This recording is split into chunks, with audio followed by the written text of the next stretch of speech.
Welcome back to another episode of Kingdom Heirs, where faith meets business, inspiring kingdom-minded entrepreneurs. My name is James Matalone. I'm your host, and I talk about faith, family, and business in all of my podcasts. We've also got Kingdom Leaders, which we meet semi-weekly here in Corpus Christi for anyone that wants to gather in. We also share it online so you guys can see our videos where we talk about raising up godly fathers, husbands, and leaders in the community. We're here with Coaching Tank. A lot of people have been asking me questions and they want my feedback, so here I am giving it for you. Like, subscribe, and ring the bell, and drop a comment down below and I'll respond to your question directly. Thanks, guys. So today, the question that we're addressing is, how do you as a dad prepare for a newborn baby? Me as a father of 5, my wife and I have 5 children. We have kids that are young adults, and we have our youngest is 5 years old. So this is a great question, and I would say it's so important, especially for the dads. I'm going to speak to the dads out there right now. One of the greatest things that you can do is prepare to plug in to the daddy role. Let's say it's your first time and you've never been a dad before, but think about it, guys. With the baby in the womb, you are already a daddy, okay? Because we believe that babies inside the tummy are alive, right? So I'd love to draw a beautiful baby if I can. Oh wow, happy smiley face, and sometimes they look like little gummy bears in the beginning, but and there's the belly button, okay, and there's the mommy, and this baby is alive. This is your child. This is your baby. You are a daddy, just like your wife is a mommy. Okay? So it's really, really important to start diving into that and taking hold of that at the first stage of, we found out we're pregnant. We're expecting. Okay? So we've always said, man, we love babies. We're excited for people. And we demonstrate that when we hear that someone is now expecting. So one of the first things you can do is begin to speak to your baby in the womb. Speak to them. They can hear you. They hear your voice. They will know your voice when they do finally, or they're delivered and they come into the world. They're going to be listening for the voices of who they recognize. Of course, they're going to recognize mommy's, and I pray that they recognize yours second. Okay, so very, very important. Here's some tips that are very, very helpful. I would say is, the first year or so, you're really not going to sleep very much. You're not going to sleep through the night. Okay? Interrupted sleep is going to be part of your new MO. All right? So learning how to deal with that and cope with little sleep is very important. All right?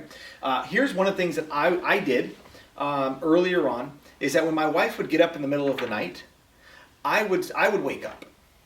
And I wouldn't stay up. She'd get up, go to the bathroom, come back. But I would also kind of get jostled up, and I'm like, oh, I'm awake.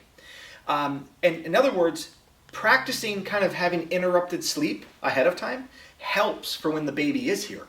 Okay, so don't just snooze through and expect that your wife's going to take care of the baby, especially if she's nursing. Oh, she'll take care of the baby 100% and I won't have to worry about it. You're going to have an issue there that's going to burn out your wife. Okay, so it's very important to practice waking up when your wife wakes up during the last month of pregnancy. This will also help you be prepared for the middle of the night feedings. Okay, so one of the greatest things you can do, Dad, is be involved as much as you can with helping baby.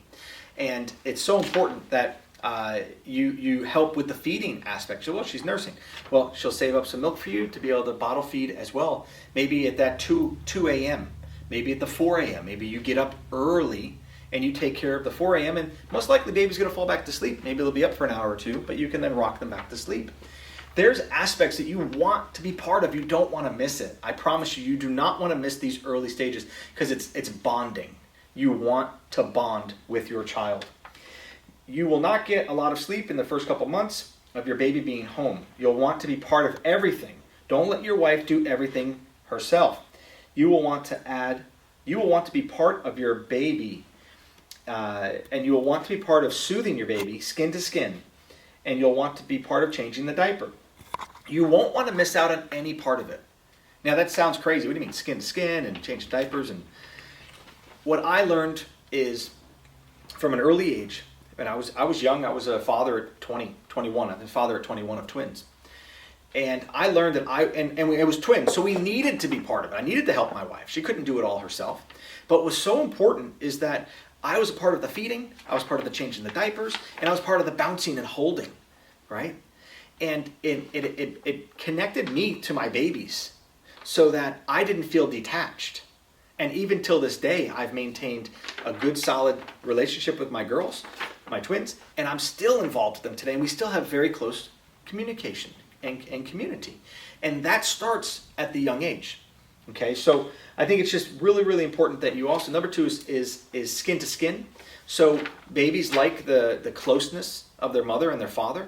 And so you hold your baby and maybe you have your shirt off or you're in a t-shirt and they can feel your skin with their own skin. They're touching and they're holding it and maybe they're laying their head down on you. That's beautiful, guys. I'm telling you, you can be the strongest of strong men. You could be the manly of manly men, macho and so forth. But this melts our hearts. And we want to have pliable hearts to our children, to our wives, to our God, to our team. We want to be teachable. And this is just another way that you can connect with being a human, being a daddy, being a father. So it's very, very important that you don't miss out on any aspect. Don't think that it's only your wife who gets to take care of the baby and you just go to work and you bring home the money. Guys, you're shortchanging yourself. You're missing out on the privilege that it is to be one with your wife. You guys are one. 2 become one. You are one, and then you begot your own children between the 2 of you. And that's your flesh. It's beautiful. It is the highest reward for those that choose to become married and choose to have children, and then those who can't have children, to raise up your own child. It's something very, very beautiful. And to me, it's one of my greatest joys that I have is to be a daddy and to raise my children. So I really highly suggest that if you want to be prepared for your child to come, start to prepare early by waking up and kind of anticipation, see how you can help serve your wife in the last couple months of pregnancy. And then also, when the baby does arrive, let her know that you are here to be part of this time, and it can't just be her. Don't let her do it herself. Not only will it burn her out, but it'll also make her feel like you're really not wanting to be connected. So get involved with the feedings, the skin to skin, the bouncing, the calming them down, because you can calm them down. You can definitely calm them down.